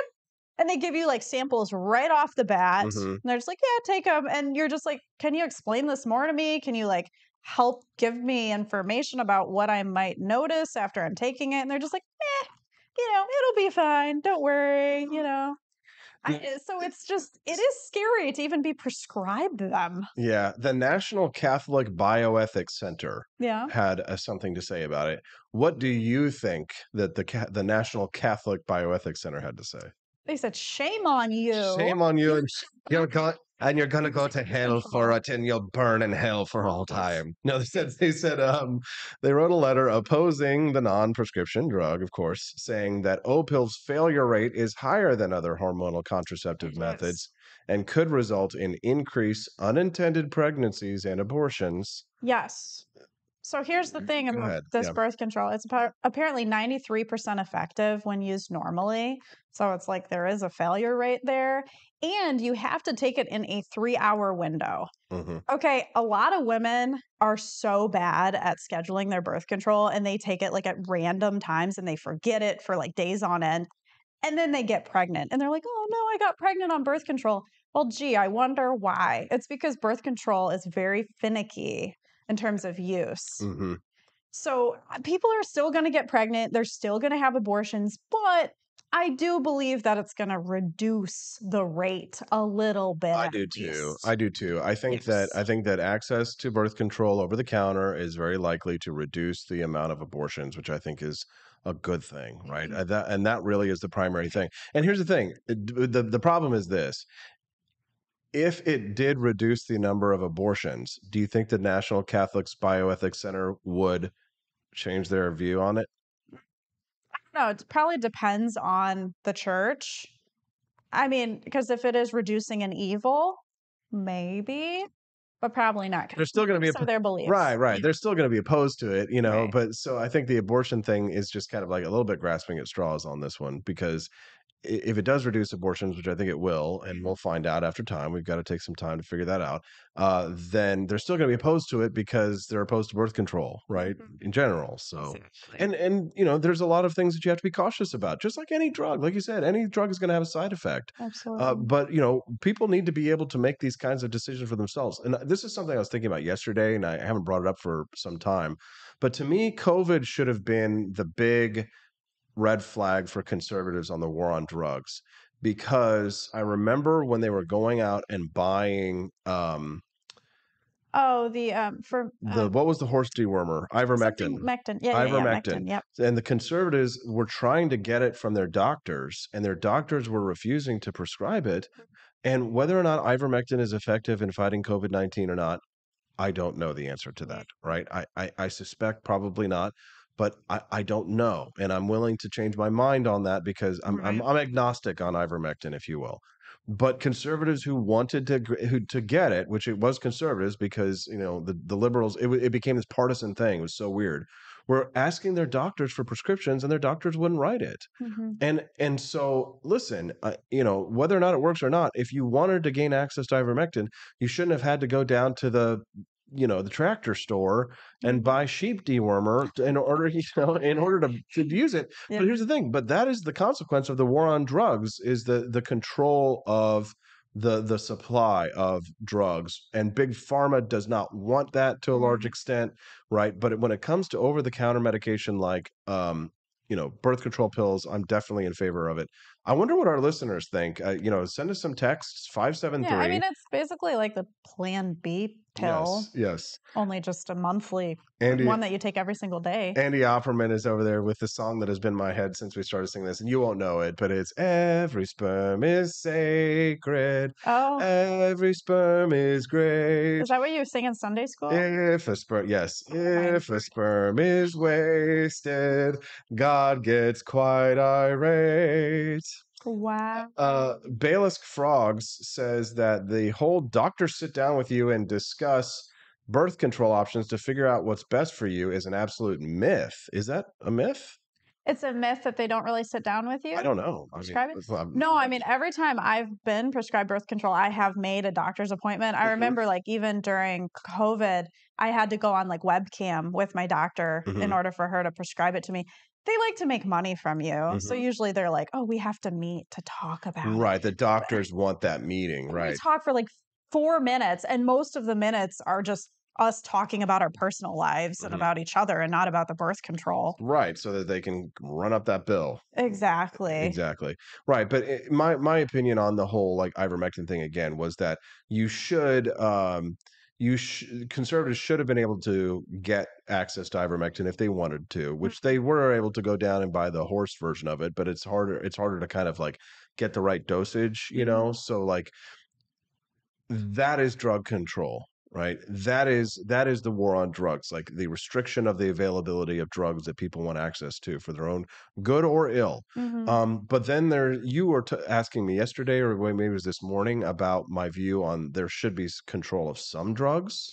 Oh yeah, I was asking you what drugs do you think shouldn't be over the counter? So that's a great question. I do think that pretty much every drug should be available over the counter except for antibiotics.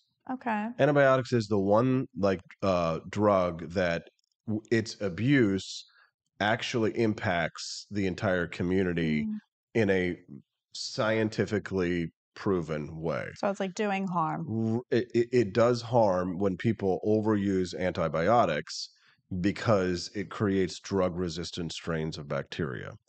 So antibiotics is probably the only drug that I could think of that really people, you know, need to be diagnosed with a bacterial infection, because if you have a viral infection, antibiotics aren't going to do anything for you, right? So, but other than that, black tar, heroin, you know, booger sugar, all that stuff, you know, mushrooms, LSD, all this thing. I think those drugs would actually be safer. Recreational drugs would be ecstasy, you know, would be safer, right? If there were testing kits and people knew what the dosages were and things like that. It's like marijuana. Like marijuana is getting stronger with legalization. It is, right? Like more powerful, you mean? It is. Yes, it's getting more powerful. Isn't that interesting? Because we're distilling it, we're learning, and because now we can test it and study it. It would be getting like more watered down, so to speak. Well, for people like myself who do, I can't party as hard as I used to. I prefer actually, like, you know, for example, John Burke's. Let's see here. His tinctures, right? So John Burke has these tinctures that he has for shell shock CBD, and these bomb drips. These are great because I can actually, rather than a lot of times when you buy like an edible, for example, you get like 5, 10, 15, 25 milligrams or whatever. The Delta bar, there's like 40 grams per bar. It's hard to know how much you're taking. But when you have a tincture, you can actually like parse it out to the milliliter of what you're going to ingest. So that's what legalization has done, is made it so that if you are going to use, you know exactly what you're taking, how much, and you can you know, do dosage control, which I think is better and safer. So anyways. All right. Let's hear from all of our listeners. Finally found the Rumble channel. L-Dobbs did. Apparently L-Dobbs is somebody that I spoke to during my campaigns. So I was like, he was one of the people that I called in order to find out, should I run Libertarian or Republican? Those calls, they would make my heart flutter. I know, you used to love those phone calls. You get. I would literally have like a mini panic attack at work when like the phone was ringing and it was from Kansas City, and I was like, oh my God. Awesome. And then I like missed the call, and then I try to call it back and I leave this voicemail, which probably nobody ever listened to. But it's like, I felt like, well, I used my personal phone to make those calls. Yeah, which I had no idea. Right. So yeah, a lot of people don't know that, but like, yeah, it was You got to understand that, like, I was doing this on a shoestring budget, right? So it's like it's not like I had a lot of money to like just buy like all these politician phone systems and things like that. So when I ran for president, it was kind of like I was just really frustrated because Rand had lost. So I went to Facebook and posted, I'm running for president of the United States. And then I ordered a bunch of stickers and wristbands to like send out to people and stuff like that. I had no idea what I was doing. And then I had to fill out the form to run for president, which is Form 2.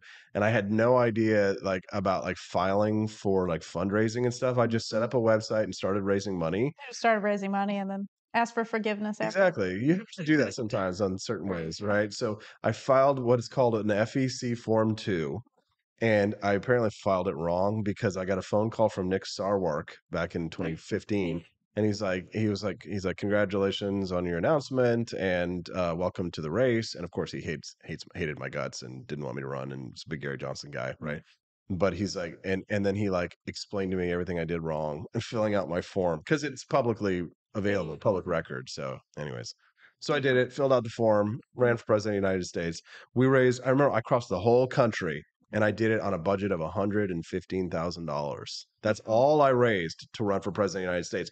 But I like for every delegate vote and every vote I got, like there's this whole measurement that they use when you run for office of how effective the fundraising was. And it's like for all of the votes that I got in the primaries across the country and for all the delegate votes that I got, it was like I spent almost nothing to get them. That's really good. And it was the same thing for my Senate campaign. So we got 55,000 votes. I raised $650,000. So somebody do the math for us real quick. For 55,000 votes, how much did I spend per vote?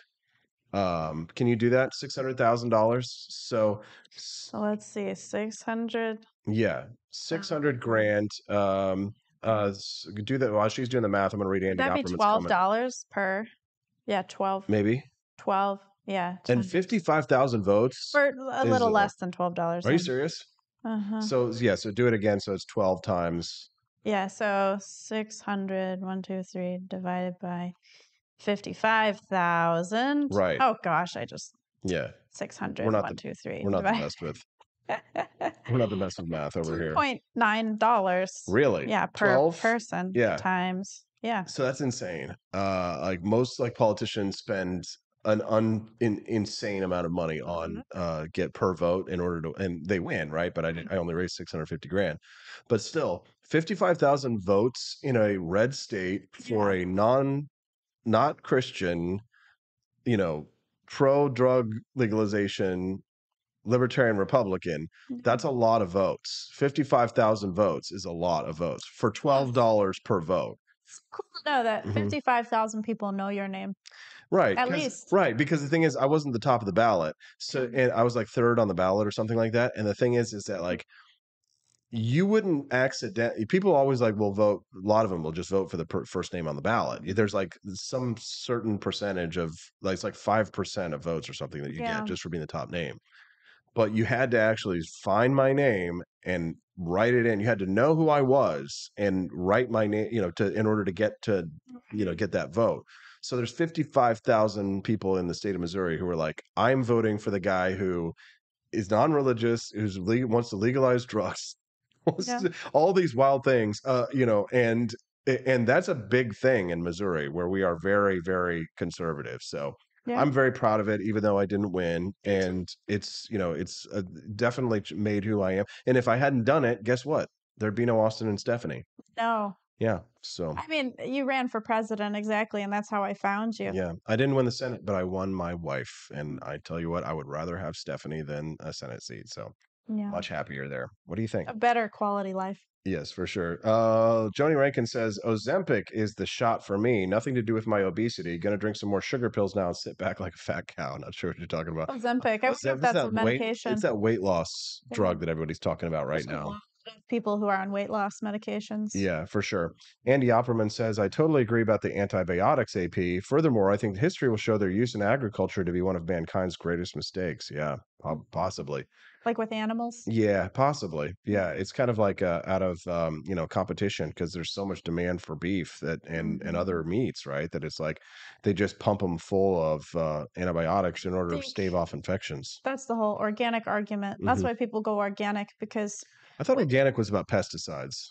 I guess, okay, I think, with organic, I think you can use antibiotics, but it might be restricted. Right, for sure. They definitely restrict the drugs you can give your animals. Yeah, for sure. If you're just tuning in to the Wake Up America show, good morning. I'm Austin Peterson. You can text the show today at 573-319-1586. We'd love to hear your thoughts on the news of the day. I'm here on Family Friday with my lovely wife, Stephanie Peterson.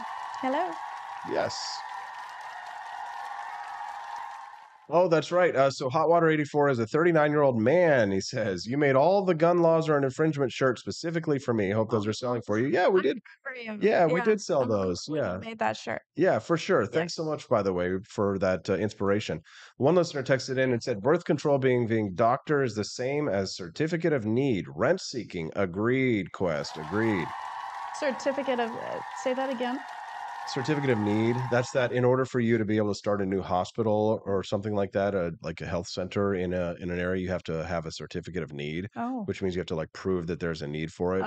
It's an anti-competition thing. It's a way and that's a reason why healthcare costs are so expensive in large part, is because in order for you to open up to put a new bed in like an already built hospital, you have to like show a certificate of need. The government controls very strictly. Interesting.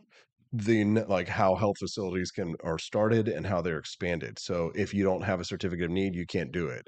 It is bad, right? Yeah. One of our listeners texted in this morning. This is kind of exciting.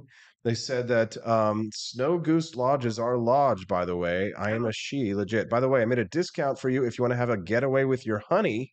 Where is this? AP for Liberty will apply it. What state is this in? I'm not sure. Snow Goose. Oh, Jamestown, Kansas. So that's kind of neat. Oh, look at the lodge. It's a beautiful lodge. Oh, it's got a nice little covered bridge out there. Wow. Thank you very much for that. We appreciate that. Cool. We'll bring our coffee. Yes, we will. We'll bring our coffee for sure. That's so wow. nice. That's so nice. We appreciate all the support from all of our listeners and friends this morning. We have been getting a lot of super chats and some big super chats, and we are super grateful for that. Some people have been buying our coffee at apforlibertyshop.com, which we're grateful for. Our friend who messaged us was talking about the all gun laws are infringement. You can get that shirt over at apforlibertyshop.com. Grab a shirt, grab a bag of coffee. It's Friday. It's time for us to have a little bit of fun and let our hair down a little bit. My hair is down. Your hair is down. It's beautiful.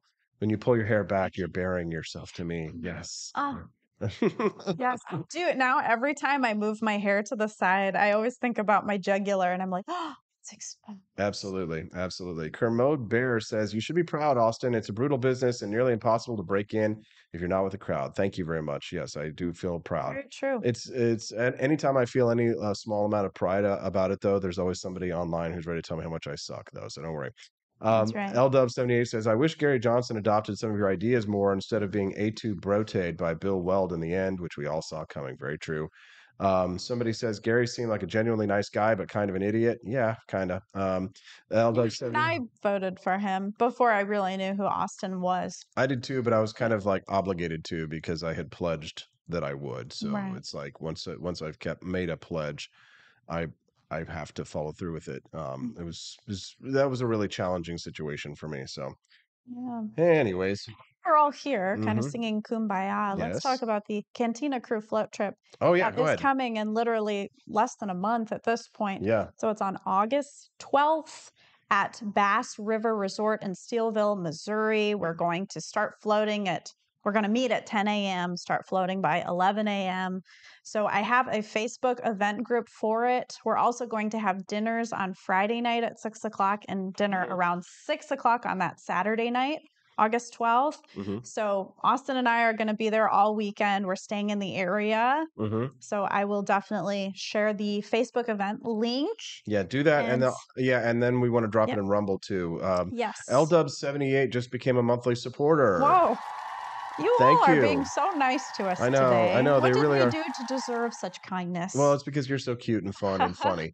LW78, thank you. We appreciate you very much, brother. Just FYI, monthly supporters like you get a 20% discount at AP for Liberty Shop. So, yeah. So here's how that discount works. Send me a direct message, or you can text the show at that number, and then I'll respond back with your coupon code.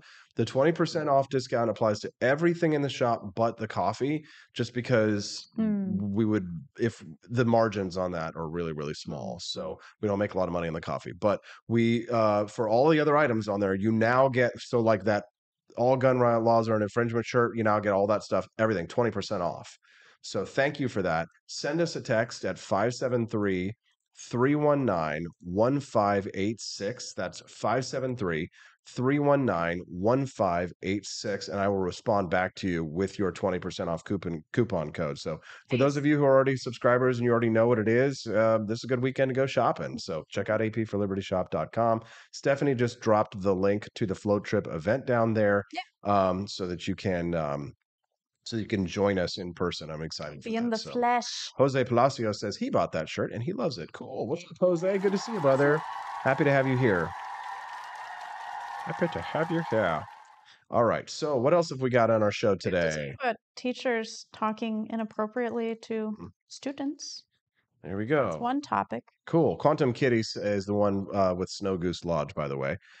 They gave us their number and says we can talk about the coffee samples thing. So we've got their information. Don't let me forget that. So cool. Don't let me forget that. Did you screenshot their information? Not yet, but I will. Okay. Let's do it after the show. Okay. Because we can focus. We got to focus on our audience I right now, know. because we've got a show going on right now. So we would love to talk to you all. Just like have like we a will. talking we'll call stream. We'll call them, and we'll talk to them after the show. Yeah. Let's continue on. Family Friday is why we pledge, says Nelson. Thank you.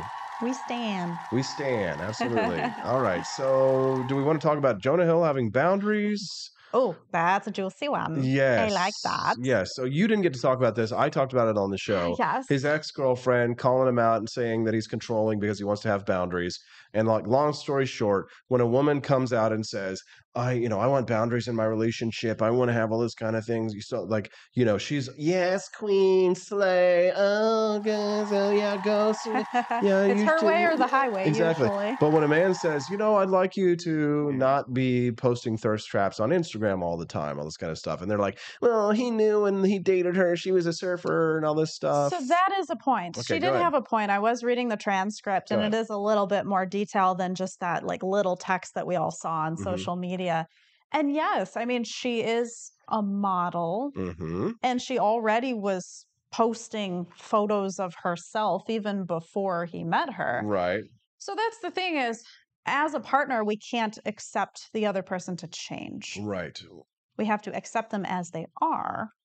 Right. So he probably should have set that boundary immediately when he started that relationship and said, hey, look. But you can't know how far a relationship is going to go. And here's the thing, Stephanie, you're saying you can't expect someone to change. That's bull. That's bull. I changed. You changed, but I couldn't expect you to change. Yes, you could. How could I expect you to change? Stephanie, I mean, without getting into any personal details or things like that, like, that I had to change in order when we got married and our relationship got, to a level of seriousness. Like, there's just not going to be the kind of Austin that was Austin before it was Austin and Stephanie, right? And so I had to change in order for us to have this relationship, to take it to the next level. At one point, we had one type of relationship, and then we had another type of relationship. And, we had boyfriend, girlfriend, then we were fiance, and now we're married. Yeah, exactly. And there's different stages of seriousness in a relationship. Which is why I think it's perfectly reasonable for Jonah Hill to say, hey, here's what I'd like to establish some boundaries. He's trying to kick it to the next level. So it's like a casual dating relationship is a little different than fiance marriage. That's my point in this. Sure. Right. So he wants to establish some boundaries. Yeah. I would think that a woman who is trying to get into a relationship, right, if she does want to be in a relationship, would look at something like that and say, hey, wow, this is good. This is a good thing. This means that he wants to be more serious. Right. Because as I've said on this program, and has been said on a million red pill shows and videos forever, is that women control access to sex. Yeah. And men control access to relationships. Because if a woman does not want to have sex, then sex is not going to have, there's not going to be sex. Right. If a man does not want to be in a relationship, they're not going to have a relationship. Exactly. Okay? Because usually the man is the one who proposes in most cases. Usually.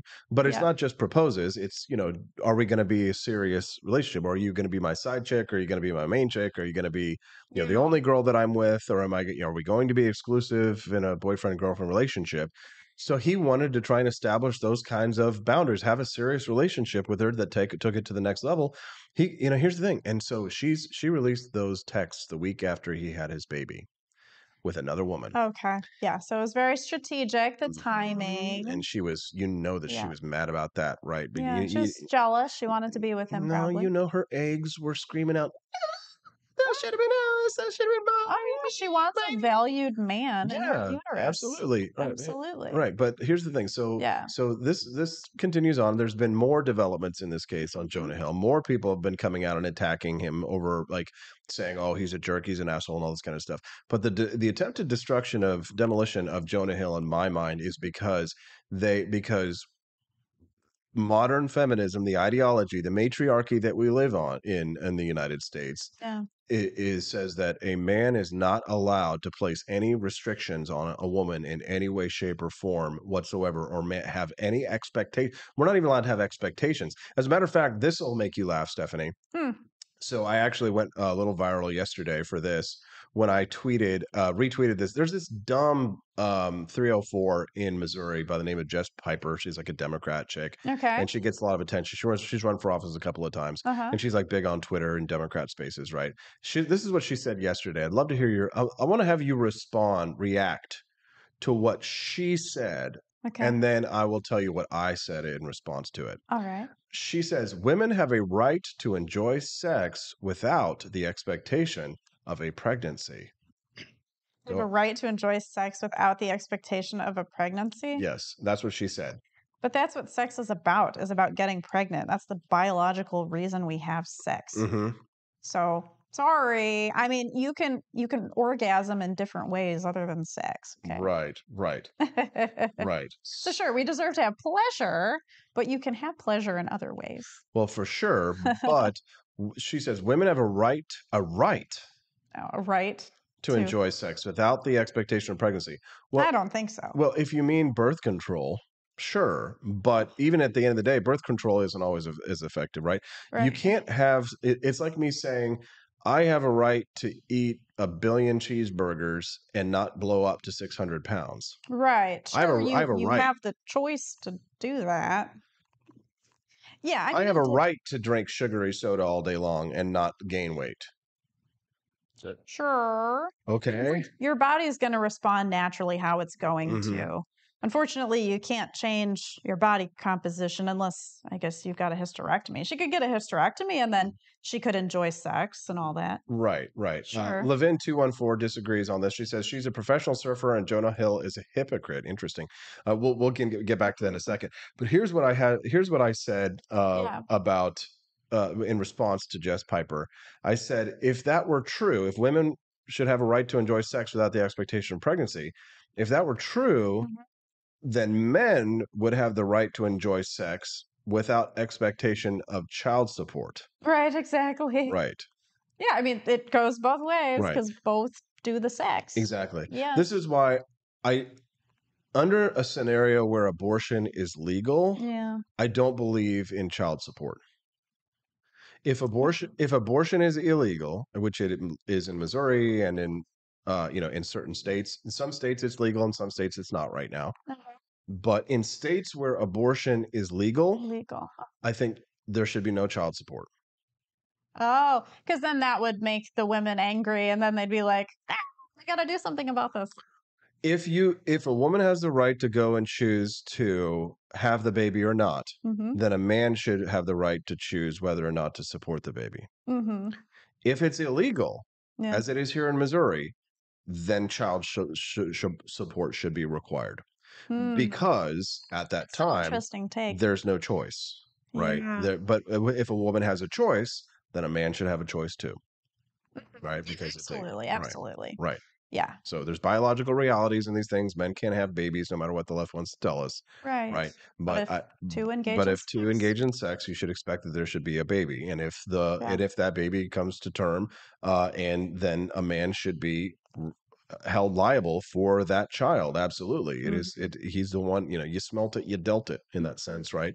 But if a woman has the choice to say, oh, well, I don't want to have that baby, the man doesn't have that choice to say, oh, well, I'm going to make you abort it unless I was right. A man can't force a woman to abort. Right. Exactly. Right. But a woman can force him to pay for birth control. That's where that whole paying child support thing, if abortion is legal, I don't know. That's like giving in to the evil. Well, here's the thing. Well, how do I say this? It's making people want to have an abortion so that they don't have to pay child support. I'm not sure about that. I don't know that that's necessarily going to come into play for, and listen, people who don't think about they don't, you're expecting people who are illogical to, all of a sudden become logical, become sobered up. That's not how the world works. Right. But here's the thing. Liberal women, like leftist women, they want rights without the required responsibilities of those rights, right? The main argument against women's suffrage at the time was that women would be given a right and would not be required to share the same responsibilities. So, and those responsibilities were military service. Right. Right. So if a woman wants a right, rights come with responsibilities. Right. There is a responsibility to, if you have freedom, that you don't use that freedom to go out and commit crimes against other people. Right. You don't, if you have a right to life, then you don't have a right to execute your child, to abort your child, because that child also has a right to life. Yeah. Right. It's no longer just your body. It's your body plus, right? It's like you are now an apartment complex in a sense. You can't, you may own the apartment complex, but you can't demolish the apartment complex while there are people inside. You know what I mean? Right. In that sense. Yeah. So the problem is that everybody wants to have their cake and eat it too, Stephanie, right? But leftist women, they don't want they don't want to have any responsibilities. They want to have rights. It'd be nice if we could just always get free stuff and always and never have to pay for it, right? I think they're just overusing the term right, just like we're overusing the term gaslighting and everything else. Yes. Everything's a right. Yeah, everything is a right. If you're just tuning in the show this morning, send us a text. We'd love to hear from you at 573-319-1586. That's 573-319-1586. LW78 just sent us a text here a few minutes ago. LW78, I sent you back the 20% off discount code, just so you know. Our monthly subscribers to the show get a 20% off discount at apforlibertyshop.com on everything but coffee. LW78, you've got it. That's all one word there. Don't say it. It's only for subscribers. Yep. So all one word. You get a 20% discount code. You can use that at apforlibertyshop.com. Make sure that you do that. So everybody go shopping today. All right. What else have we got on the show, Steph? Well, should we keep talking about Jonah, or what do you think? Yeah. Well, what else did you want to say about him? So, I think if she really is flirting with guys while she's surfing, which it sounds like she was. I don't know the surf lifestyle. That person who was commenting in the chat. Oh, yeah. They were talking about being a surfer. Yeah, he was saying you can't go on surf trips alone with men. Yeah. Women, how would you feel if your man went on a surf trip alone with a beautiful woman in a bikini? Right. Sometimes you just gotta be in the other person's shoes and visualize yourself there and be like, how would I respond to this? And then that's your answer right there. Right.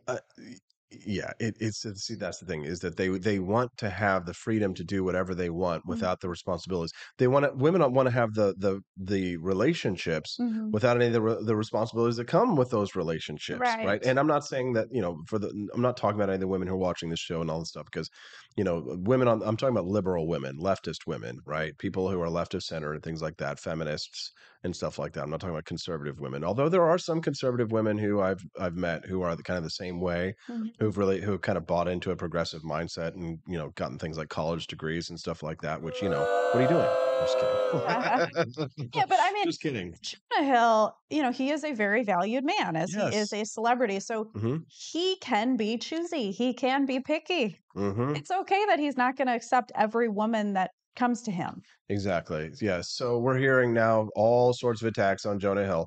Alexa Nicholas accuses Jonah Hill of kissing her when she was 16. Okay. Oh, yeah. Seems like all these Me Too people are now coming out of the woodwork. What does this have to do with his boundaries? Well, they're saying he has no boundaries. Right. He violates others' boundaries. Jonah Hill's misappropriation of popular therapy speak, right? Right. So this whole therapy speak thing. So he's using the term boundaries, which I do use that like every day with my clients. Yes. Yeah. Because seriously, communication and boundaries is what makes the world go round. That's how you deal with pretty much everything in life. Manipulative people set boundaries if they're not changing, and then they're literally forced to change without realizing it. Well, a lot of people are like attacking him for using therapy speak, but I mean, he's actually had the guts to go and use and get therapy so that he knows the language and the terms that he needs to use to be able to have a good conversation, a open and thorough conversation with his woman. I mean, it's not honestly that hard. Once you've been in therapy, I imagine, to be able to use the language of therapy in order to have better communication skills. That's the whole point, right? But they're literally attacking him for this because I'm looking at CNN.com right now. Therapy, but yet don't use therapy words. You know what it is? Here it is. Well, here's the thing. The therapy is mostly the realm of the left, right? Yeah. You are the odd person out, right? So the thing is like the left doesn't like it when their tools are weaponized against them. Whether tools are actually used in a healthy manner. Right, exactly. Yes. Because as you know, Stephanie, when we talk about therapy, we were talking about this morning, is that it was like that woman who was like, grooming that kid. We didn't get to that story. Yes. But it's like, I will say most therapists probably use therapy for their own therapy, meaning that they're damaged. And people do go into it to try to help themselves. Yes. They're damaged and they have psychological problems and they have trauma, they have mental illness. And so because they are in that world, they think, oh, well, I'm an expert. I need to go and do this. But what they do is they go and they inflict their psychological damage on others. Yeah. And they do things like encourage and this happens not just with like therapists and things, although that's probably the most malevolent form, but you see it with like girlfriends who will like be jealous of their married girlfriend and will like, you don't need to have him talk to you like that. You need to divorce him, blah, blah, blah, blah, blah. Right. But therapists will actually work to try and get people to divorce themselves from their families. Yeah. So I think in that article that we were reading, they were saying that therapists literally try to separate families and significant others and they convince their clients that they're being mistreated and they're like, you need to get out of this situation. You don't deserve this. And I mean, I have had people in domestic violence situations come to me in therapy, and I not once say you need to leave that person. I help guide that person in their own thoughts, and I just say, what do you think about this? Do you think you're being treated the right way? And I let my client come to their own conclusion. And usually months later or a year later, they finally realize, hey, this relationship's not great for me. But that's not because I told them that. But here's the thing, Stephanie, let's talk about these psychotherapists. Right. Descriptive therapists. Oh, yeah. Like we watched this video of this one girl who was talking about narcissism and like how to deal with your toxic family members and all that kind of stuff. Deal with breaking ties with your family. How to break ties with your family who are narcissists and stuff like that. And it's kind of like, once she said, I had to deal with this myself. You and I were kind of like, of course you did. Video, like you could feel her anger coming to the surface for no reason. Even though she was like trying to like pretend like she's like doing this kind of stuff, and she wasn't even like a licensed therapist. She was just like she was a life coach and all that kind of stuff. Like beware the life coaches. I will say, like that woman who divorced her husband when he had cancer, and then she moved to China and then became a life coach after that. Right. Yes. So the thing is that these people will tell you to cut ties with your family. They will tell you to cut ties with, they're toxic, they're narcissists and stuff like that. And they bring you in And then all of a sudden you're on an island, you have nothing, and it's only going to be worse for their mental health. But it's because these people who are in your profession, no offense, are largely on the left, and they're largely female. What would you say the ratio of male to female therapists are, Stephanie? Just in my social work program in general, I mean, it was probably like 90% female. And let me ask you something. For the left, who is so concerned about diversity, equity, and inclusion, how hard did they really work to try and make sure that male viewpoints were being heard from, and that men were being leaders and were taking up more responsibility in these classes? And how hard did they work to get men into those programs? I don't think so. I think more men are entering the programs naturally now, like in nursing, teaching, social work, all those helping professions. But I don't know that they're really trying to push them in there. I really respect male social workers a lot more because they're much more level-headed and logical. I've always gravitated more towards them, like in the workplace, in terms of working with them and enjoying working with them. Yep. But yeah, I mean, I don't know if we're really trying to make an effort here to include them. No, they don't want the diversity and equity and inclusion standards always only go one way. That's why the left was so mad about affirmative action the other day, because the left is completely entirely focused on advancing one racial ethnic group at the expense of all others. John Knox had a funny comment. He says, I like dropping massive bombshells on my therapist in the last few minutes, so it feels like I am leaving them on a cliffhanger for the rest of the story. Very funny. You know, that is actually a technique that a lot of clients do. Explain that. It's known that they do drop bombs at the very end. And it's almost because they don't want to talk about the topic and they feel insecure about the topic, but they at least want to put a bug in the therapist's ear for next time. Right. So yes, a lot of people do that. And I think it's just almost like an indirect way of bringing something up without having to actually talk about it in detail because the time is up. Yeah. We know what you're doing. Yeah. We know all the tricks of the clients. Right. But I mean, how can somebody spot a toxic therapist? How can somebody spot a toxic therapist? If a therapist is giving you direct advice, run. I always tell my clients, I don't give you advice. I just help you figure out what you want. I go to where you are. So if you find a therapist who's like talking a lot about her personal life and what she did and what you should do, that's a bad sign. Stephanie, we just sold a Coolidge is my homeboy hoodie. Yeah. Wow, that's cool. It's from L-Dub.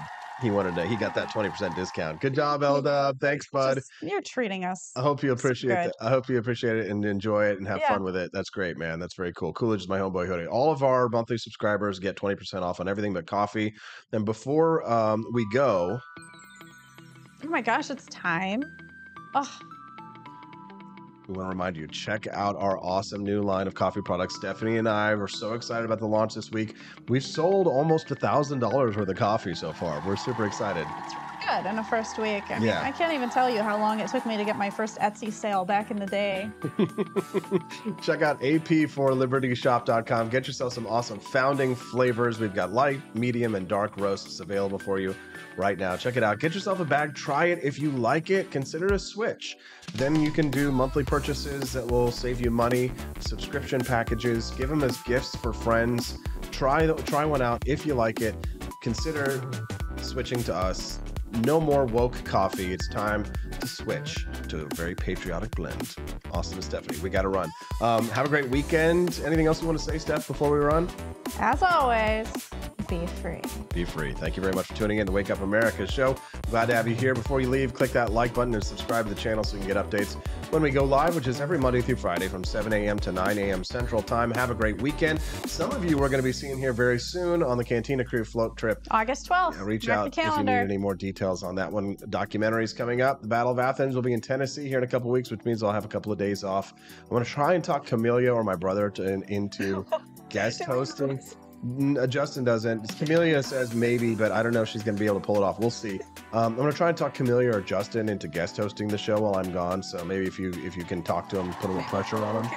push them a little bit too. For sure, for sure. We're going to run. We'll see you Monday on the Wake Up America Show at wakeupAmericaShow.com. Say bye, Steph. Bye.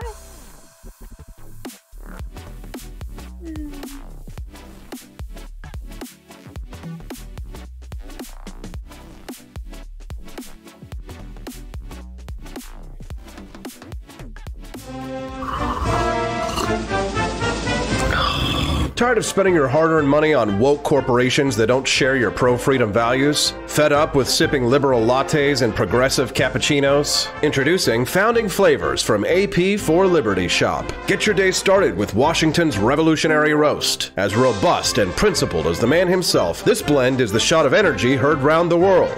Or maybe you want to taste the fervor of freedom with Adams's Patriotic Perk. It's as dynamic and balanced as the U.S. Constitution, sure to awaken your spirit of liberty. For the aficionados, we've got the Jeffersonian Java, a complex mix of flavors that speaks volumes about your refined tastes. And don't forget Betsy's Liberty Lullaby, our decaf option, crafted with the same care and dedication Betsy Ross put into our Star-Spangled Banner. This blend lets you enjoy the taste of freedom anytime without losing sleep. No woke beans here, folks. Just pure, patriotic, pro-freedom flavors brewed with love for liberty. So why compromise your principles for a cup of coffee? Stand up for your values, perk up your patriotism, and start your day the American way. Get your Founding Flavors at apforlibertyshop.com.